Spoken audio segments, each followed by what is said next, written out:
සුබම සුබ දවසක් වේවා කියලා හදවතින්ම ප්‍රාර්ථනා කරනවා. ඉතින් ඊයේ තිබුණා විශේෂ දවසක් මට ඇත්තට මේකට විශ් කරන්න බැරුව ගියා.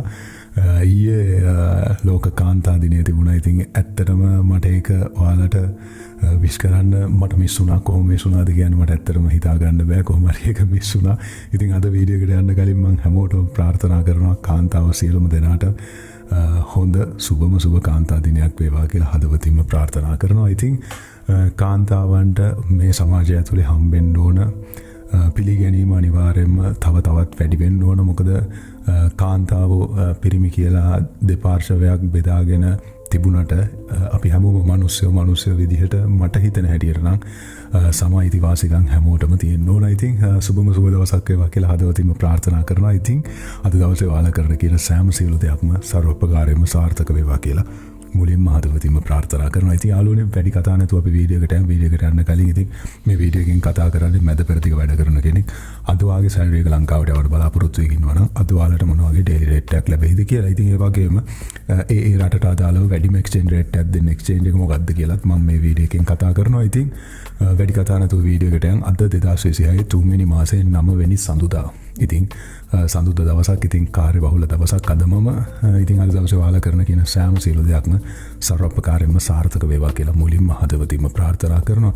ඉතින් යාළුවනේ මම හිතුවා මේ යුදමේ තත්ත්වයත් එක්ක සමහර වෙලාවල් වලට ඩොලර් එක එතකොට මැද පෙරදිග කරන්සිස් හිතාගන්න බැරි විදියට සාමාන්‍යයෙන් 20කින් රුපියල් 20කින් 30කින් එහා මෙහා වෙයි කියලා. නමුත් දැනට එහෙම ලොකු වෙනසක් නැහැ. මැද පෙරදිග සාමාන්‍යයෙන් මුළු ලෝකෙම කරන්සිස් ලොකු වෙනසක් නැහැ. නමුත් ශ්‍රී ලංකා මහ බැංකුවේ ඩොලර් එක ගැනුම් මිලයි විකුණුම් මිලයි අතර නම් චූටි වැඩිවීම් තියෙනවා. නමුත් මං හිතපු තරම්ම ඒක බලපාලා නැහැ. බලමු තව ඉස්සරහට අපි මොකද වෙන්නේ කියලා. ඉතින් අද දැන් බලමු ශ්‍රී ලංකා මහ බැංකුවේ අද ඩොලර් එකක් කොහොමද සඳහන් වෙලා තියෙන්නේ කියලා. ඉතින් යාළුවනේ ශ්‍රී ලංකා මහ බැංකුවේ අද ඩොලර් එකක් ගැනුම් මිල විදියට සඳහන් වෙලා තියෙන්නේ 307.53ක් විදිහටත්. ඒ වගේම විකුණුම් මිල විදියට සඳහන් වෙලා තියෙන්නේ 315.20ක් විදිහටත්. ඒ වගේම මැද පෙරදිග ඩොලරයක් අද සඳහන් වෙලා තියෙන්නේ 309.90ක් විදිහටත් බලා ගන්න පුළුවන්. ඉතින් සාපේක්ෂව ශ්‍රී ලංකාවේ ඩොලර් එක පොඩ්ඩක් වැඩිවීමක් තියෙනවා. ඉතින් බලමු අපි ඉස්සරහට මොකක්ද වෙන්නේ කියලා. ඉතින් ඒ වගේම අද BFC එක්ස්චේන්ජ් එකේ බහරෙන් දිනාරයක් සඳහන් වෙන්නේ 821.65ක් විදිහට. නිගමට හරිවා බහරෙන් ඉඳලා වගේ සැලරි එක ලංකාවට යවන්න බලාපොරොත්තු වෙමින් ඉන්නවා නම් වැඩිම එක්ස්චේන්ජ් රේට් එකක් දෙන්නේ මොකකින් කියලාද ඔයාලා හිතන්නේ? වයිස් කියන ඇප්ලිකේෂන් එක හරහා ට්‍රාන්සැක්ෂන් එක කරනවා නම් 824.60ක් විදිහටත් XC ඇප්ලිකේෂන් එක හරහා ට්‍රාන්සැක්ෂන් එක කරනවා නම් ඔයාලට 827.12ක් විදිහට එයාලා සඳහන් කරලා තියෙනවා. ඉතින් ඒත් එක්කම අල්ලන්සාරි එක්ස්චේන්ජ් එකේ ඩුබායි දිරාමයක් අද සඳහන් වෙන්නේ 84.70ක් විදිහටත්. ඩුබායි ඉඳලා වාගේ සැලරි එක ලංකාවට යවනවා නම් මේක තමයි මට හම්බෙච්ච වැඩිම එක්ස්චේන්ජ් රේට් එකක් දෙන එක්ස්චේන්ජ් එක. ඉතින් ඒත් එක්කම SNB එක්ස්චේන්ජ් එකේ අද සෞදි රියාලයක් සඳහන් වෙන්නේ 82.90ක් විදිහටත්. සෞදි ඉඳලා වාගේ සැලරි එක ලංකාවට යවන්න බලාපොරොත්තු වෙමින් ඉන්නවා නම් වැඩිම එක්ස්චේන්ජ් රේට් එකක් දෙන්නේ අල් අහලි එක්ස්චේන්ජ් එකේ ඒ 84.71ක් විදිහට තමයි එයාලා සඳහන් කරන්නේ. ඉතින් මම මේ වීඩියෝ එක ෂූට් කරන්නේ සාමාන්‍යයෙන් පාන්දර 3ට 3:00 වගේ ඇතුළත. ඉතින් ඒ වෙලාවට තියෙන හොඳම එක්ස්චේන්ජ් රේට් එක සහ වැඩිම එක්ස්චේන්ජ් රේට් එක දෙන එක්ස්චේන්ජ් ටික තමයි මම මේ කතා කරන්නේ. සමහර වෙලාවල් වලට ඔයා නිකන් හරි ඔයාගේ සැලරි එක ලංකාවට යවන්න බලාපොරොත්තු වෙන දවල් වෙලා හවස් වෙලා ඔයා ගියොත් සමහර වෙලාවල් වලට මේකේ මිල ගණන් වල පොඩි වෙනස්කම් දකින්න ලැබෙයි. ඉතින් එහෙම වුණොත් ඔයා නිකමට හරි එහෙම ඔයාලට අපහසුතාවයකට පත් නොවෙන්න ඕන නම් ඔයාලා මට කමෙන්ට් එකක් දාලා ඔයාලට අවශ්‍ය කරන එක්ස්චේන්ජ් එකේ මිල ගණන් ගැන කතා කරලා මගෙන් අහන්න. නමුත් මට අවස්ථාවක් තිබුණොත් සාමාන්‍ය විනාඩි 20ක් 30ක් පැයක් වගේ ඇතුළත මම ඔයාලගේ කමෙන්ට් එකට රිප්ලයි කරන්න බලාපොරොත්තු වෙමින් ඉන්නවා. ඉතින් ඒත් එක්කම බලා ගන්න පුළුවන් UAE එක්ස්චේන්ජ් එකේ අද ජෝර්දාන් දිනාරයක් සඳහන් වෙන්නේ 436.46ක් විදිහට. ජෝර්දාන් ඉඳලා වාගේ සැලරි එක ලංකාවට යවන්න බලාපොරොත්තු වෙමින් ඉන්නවා නම් වැඩිම එක්ස්චේන්ජ් රේට් එකක් දෙන්නේ අලවුන් එක්ස්චේන්ජ් එකේ ඒ 437.72ක් විදිහටත්. XC ඇප්ලිකේෂන් එක හරහා ට්‍රාන්සැක්ෂන් එක කරනවා නම් වැඩිම එක්ස්චේන්ජ් රේට් එකක් දෙන්නේ 438.61ක් විදිහට. XC ඇප්ලිකේෂන් එකෙන් කළොත් තමයි ඔයාලට වැඩිම එක්ස්චේන්ජ් රේට් එකක් හම්බෙන්නේ.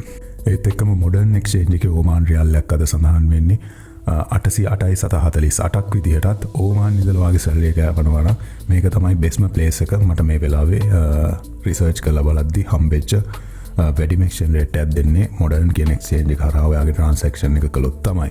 ඒ වගේම අල් සමාන එක්ස්චේන්ජ් එකේ අද කටාර් රියල් එකක් සඳහන් වෙන්නේ 85.28ක් විදිහට. කටාර් ඉඳලා ඔයාගේ සැලරි එක ලංකාවට යවන්න බලාපොරොත්තු වෙන ඉන්නවා නම් වැඩිම එක්ස්චේන්ජ් රේට් එකක් දෙන්නේ XE ඇප්ලිකේෂන් එක හරහා ඒ 85.46ක් විදිහට තමයි සඳහන් වෙන්නේ. ඒත් එක්කම අල් සජිල් එක්ස්චේන්ජ් එකේ අද කුවේට් ඩිනාර එකක් සඳහන් වෙන්නේ 1270ක් විදිහටත්. BEC එක්ස්චේන්ජ් එකේ කුවේට් ඩිනාර එකක් අද සඳහන් වෙන්නේ 10.1ක් විදිහටත්. අල්මුල්ලා එක්ස්චේන්ජ් එකේ 1853ක් විදිහටත්. නිකමට හරිවා XE ඇප්ලිකේෂන් එක හරහා ට්‍රාන්සැක්ෂන් එක කරනවා නම් එයාලා 1010.32ක් විදිහටත්. වයිස් ඇප්ලිකේෂන් එක හරහා ට්‍රාන්සැක්ෂන් එක කරන්න බලාපොරොත්තු වෙන ඉන්නවනම් 1014.1ක් විදිහටත් බලාගන්න පුළුවන්. ඒක තමයි වැඩිම එක්ස්චේන්ජ් රේට් එකක් දෙන්නේ. සාමාන්‍ය ගොඩක් වෙලාවට ඔන්ලයින් ඇප්ලිකේෂන් තමයි ඔයාලට හොඳ එක්ස්චේන්ජ් රේට් එකක් දෙන්නේ. හැබැයි හැම වෙලාවෙම බලන්න ඕන එක්ස්චේන්ජ් කරද්දී යන සේවිස් චාර්ජ් එක වැඩිද අඩුද කියලා. ඒකත් එක්ක කම්පෙයාර් කරලා තමයි හැම වෙලාවෙම අපි හොඳම එක්ස්චේන්ජ් එක තෝරගන්න ඕන. ඒත් එක්කම යාළුවනේ අද කුවේට් ඩිනාර එකක් Google රේට් එක සඳහන් වෙන්නේ 1859ක් විදිහටත්. අද යූරෝ එකක් සඳහන් වෙන්නේ 359.72ක් විදිහටත්. සාමාන්‍ය යූරෝ එක ඊට සාපේක්ෂව පොඩ්ඩක් වැඩිවීමක් තියෙනවා. ඒ වගේම සිංගප්පූරු ඩොලර් එකක් අද සඳහන් වෙන්නේ 243.16ක් විදිහටත්. ඒ වගේම ඕස්ට්‍රේලියන් ඩොලර් එකක් අද සඳහන් වෙන්නේ 217.83ක් විදිහටත්. ඒ වගේම මැලේසියන් රින්ගිට් එකක් අද සඳහන් වෙන්නේ 78.85ක් විදිහටත්. ඒ වගේම ඊශ්‍රායල් ෂේකල් එකක් අද සඳහන් වෙන්නේ 100.58ක් විදිහටත් බලා ගන්න පුළුවන්. ඇත්තටම ඊශ්‍රායල් ෂේකල් එක ගැන කතා කරනවා නම් යුද්ධේ තියෙන රටක්, යුද්ධයත් එක්ක මේ වෙලාවේ ඉන්න රටක් ඇතුලේ ඔය වගේ ස්ටේබල්ව ඊශ්‍රායල් ෂේකල් එක තියාගන්නවා කියන්නේ ඒක මාරම දෙයක්. බලමු ඉතින් අපි ඉස්සරහට හෙට වීඩියෝ එකේ අනිද්ද වීඩියෝ එකේ වෙද්දි මොන වගේ සිටුේෂන්ස් වලට අපිට මුහුණ දෙන්න වෙයිද කියලා දන්නේ නැහැ. ඉතින් ආයෙත් මතක් කරනවා මගේ සිංහල කතා කරනකොට සිංහල ප්‍රොනවුන්සියේෂන්ස් වල පොඩි අඩුපාඩුකම් ඇති. ඉතින් ඒකට හදවතින්ම සමාව ඉල්ලනවා. ඉතින් ආයෙත් හෙට වීඩියෝ එකෙන් හම්බෙන බලාපොරොත්තු ඇතුව අදට මම සමුගන්නම්. හැමදාමත් කියනවා වගේ ඔයාගේ සතුට ඔයා ළඟ තියෙන්නේ. ඒ නිසා ඔයාගේ සතුට ඔයා ගාවින්ම නිර්මාණය කරගන්න හැම වෙලාවෙම උත්සාහ කරන්න. ඔයා තමයි ඔයාගේ ජීවිතේ එකම සතුට. ඉතින් ආයෙ හම්බෙමු. හෙට හම්බෙමු. ජය වේවා.